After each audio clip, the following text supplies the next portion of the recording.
Sesión 17. Conciencia corpórea.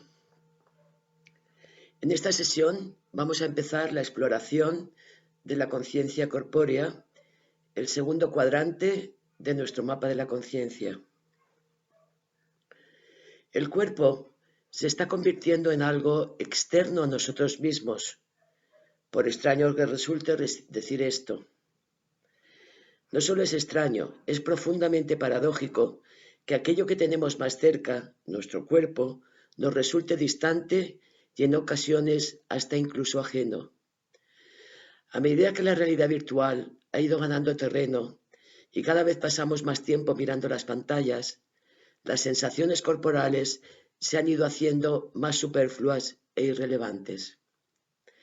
Pero el fenómeno de la externalización del cuerpo no es reciente, empezó hace tiempo.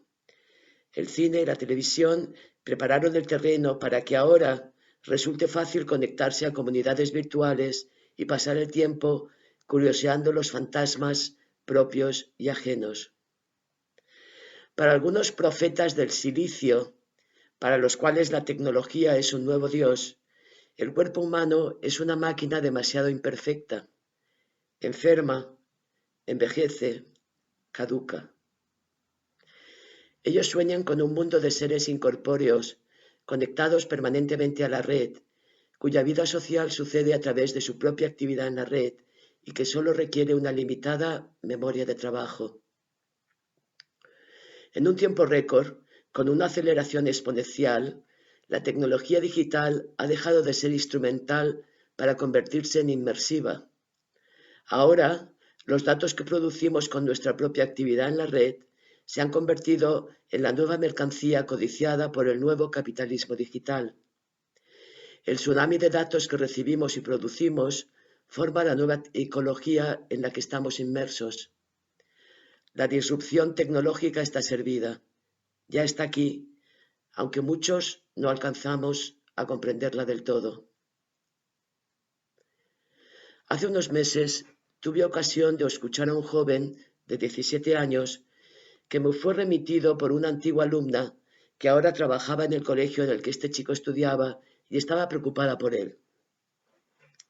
Durante cerca de una hora estuve intentando comprender cuál era el problema por el cual el chico había querido consultar conmigo. Aunque no mostraba un buen contacto con su cuerpo, no había signos claros de psicopatología. Lo que vi fue un tremendo enredo mental, producido por los chats en los que este chico participaba con los colegas. Había un lío amoroso en el origen, como es natural a esta edad, pero lo que más me llamó la atención fue que este chico no pudiera contar su historia simplemente contándola. Es decir, a cada momento interrumpía su relato para mostrarme lo que uno u otro habían dicho de él en el chat. Era como si quisiera obtener un sentido de identidad a partir de lo que los demás decían de él, a partir de cómo los demás lo veían. Esta preocupación por su imagen le llevaba a desconectarse más y más de sus propias sensaciones sentidas en su cuerpo. Y yo creo que esta actitud está en el origen de muchas de las nuevas patologías que están surgiendo en la actualidad.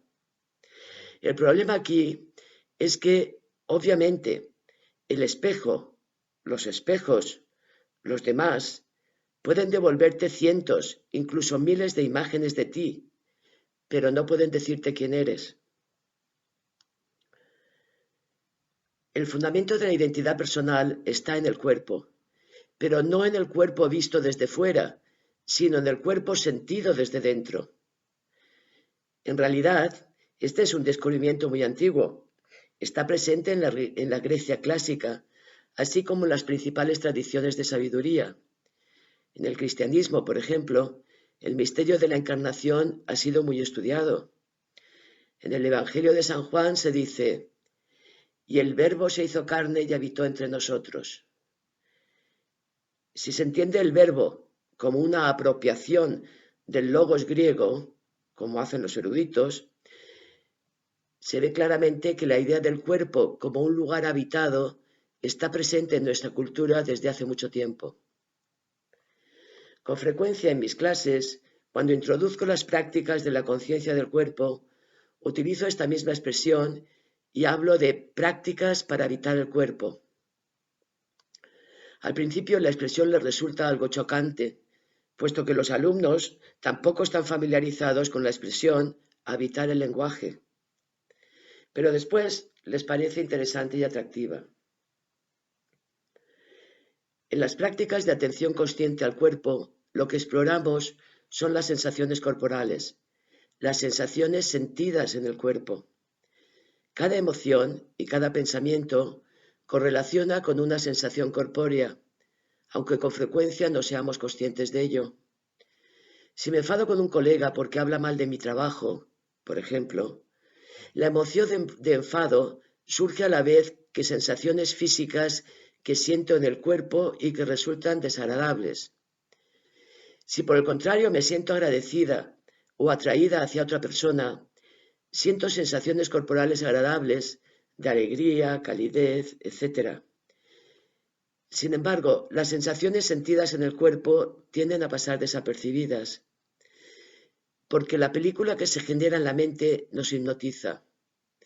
Por ejemplo, al saber que el colega X habló mal de mi trabajo, enseguida surge en mi mente un escenario con imágenes y diálogos mentales. En este escenario imaginario intento comprender por qué lo hizo y le digo mentalmente lo que le diría si lo tuviera delante. En otras palabras, se genera una película mental que resulta muy entretenida y me distrae de las sensaciones desagradables que estoy sintiendo en el cuerpo. La película mental me hipnotiza y no atiendo al cuerpo. Para salir de este estado de autohipnosis semiconsciente, es importante volver al cuerpo y prestar atención a lo que en realidad se está sintiendo en el cuerpo. En la práctica, no solo en la formal, sino también en la informal, conviene darse cuenta de si la sensación que sentimos es agradable, desagradable o neutra. Esta última, la sensación neutra, suele ser más difícil de percibir porque le prestamos menos atención. Vamos a ver estos aspectos con más calma. ¿Cómo sabemos si una sensación nos resulta agradable? Pues lo sabemos porque lo sabemos de manera directa, suelen contestar mis alumnos mostrando que han comprendido el concepto de experiencia directa. Y yo corroboro, en efecto, sabemos que algo es agradable porque nos produce una sensación física que nos resulta agradable, de modo directo en el cuerpo. Y sigo preguntando, ¿y qué nos pasa a continuación? Y aquí se quedan algo más perplejos y se quedan pensando unos instantes. Pues nos pasa que queremos más. De aquello que nos produce sensaciones agradables, queremos más. Surge el deseo. Con las sensaciones físicas desagradables sucede lo contrario. Las sentimos también directamente en el cuerpo, pero de aquello que no nos gusta, no queremos nada. Surge el rechazo. ¿Y qué pasa con las sensaciones neutras? Esas que ni fu ni fa. Lo interesante aquí es darse cuenta de que las sensaciones neutras no nos resultan interesantes. La conciencia tiende a ignorarlas, y estas sensaciones son una puerta de entrada al aburrimiento y a la depresión. Por eso es muy importante prestarles atención, al menos notar, sentir cómo es la sensación neutra, aunque su valencia afectiva sea efectivamente neutra. Como es sabido, cuando el deseo se convierte en una expectativa mental, se hace insaciable. Se abre la puerta a la adicción. Sucede lo mismo con el rechazo. Cuando se convierte en una expectativa mental, conduce a la resistencia, que amplifica el sufrimiento. En ambos casos, somos arrastrados por automatismos inconscientes. Pero el cuerpo funciona siempre en el presente. Por eso, prestar atención consciente a las sensaciones corporales, sin querer manipularlas, solo estando presente con ellas, explorándolas, en el espacio más amplio de la conciencia, ofrece un anclaje enormemente útil para vivir en la realidad real. Otra razón por la cual las sensaciones corporales tienden a pasar desapercibidas reside en el hecho de que el cuerpo es silencioso y transparente cuando está sano y funciona de manera normal. En la inmensa mayor parte de las actividades que hacemos, tenemos una conciencia subsidiaria o periférica del cuerpo. Por ejemplo, si voy a clavar un clavo en la pared, sostengo el clavo con la mano y golpeo con el martillo con la otra mano. Para que la acción sea eficaz, mi atención tiene que dirigirse de manera focal al clavo y a la intención de clavarlo en la pared. Si en lugar de hacerlo así, la atención se dirigiera a mi cuerpo de manera focal y prestara atención plena a las sensaciones en mis dedos, en mis brazos, en mis pies, etc., lo más probable es que no clavara el clavo y terminara además con un dedo magullado. En otras palabras, el cuerpo es un medio transparente a través del cual llevamos a cabo las acciones sin reparar en él. Esta situación es completamente diferente cuando practicamos la atención consciente al cuerpo. Cuando practicamos, atendemos al cuerpo, a las sensaciones corporales, de manera focal. Ellas son nuestro universo de exploración. Existen dos formas principales de llevar a cabo las prácticas de atención consciente al cuerpo: la forma estática y la forma en movimiento. A continuación vamos a empezar por esta última. La atención consciente al cuerpo en movimiento está presente desde la más remota antigüedad. La ciencia milenaria del yoga es un buen ejemplo. Tengo un amigo que dice que las dos profesiones con más futuro son los ingenieros informáticos y los profesores de yoga. Y yo creo que tiene razón, porque después de estar 8 horas o más sentados mirando pantallas, se hace necesario estar con el cuerpo de otro modo, prestarle atención, mimarlo, flexibilizarlo. También existen otras prácticas muy antiguas, como el tai chi o el qigong, además del ballet o la danza, en cualquiera de sus modalidades. Recientemente he sabido que existe una práctica corpórea llamada 5 ritmos, que es una forma interesante de practicar la atención consciente al cuerpo en movimiento.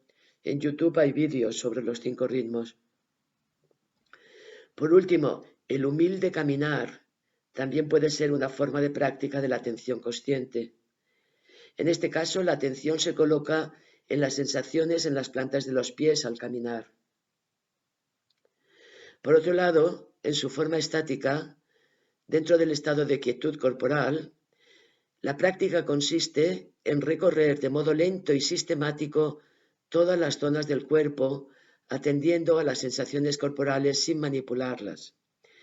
Esto se puede hacer sentados, pero también se puede hacer acostados. La próxima sesión la dedicaremos a hacer una guía sobre esto. Cuando se empieza a practicar, se empieza a notar que algunas zonas del cuerpo se experimentan con mayor claridad que otras, y también se detectan zonas oscuras, es decir, partes del cuerpo de las que apenas tenemos sensaciones. Sin embargo, a medida que se va practicando, la capacidad de percibir con claridad las sensaciones se va incrementando. Que esto pase resulta muy útil en la vida real. Por último, para terminar, quisiera compartir un poema de Eduardo Galeano, un autor lúcido y muy comprometido, que él dedicó al cuerpo. Y dice así: la Iglesia dice, el cuerpo es una culpa. La ciencia dice, el cuerpo es una máquina. La publicidad dice, el cuerpo es un negocio. Y el cuerpo dice, yo soy una fiesta.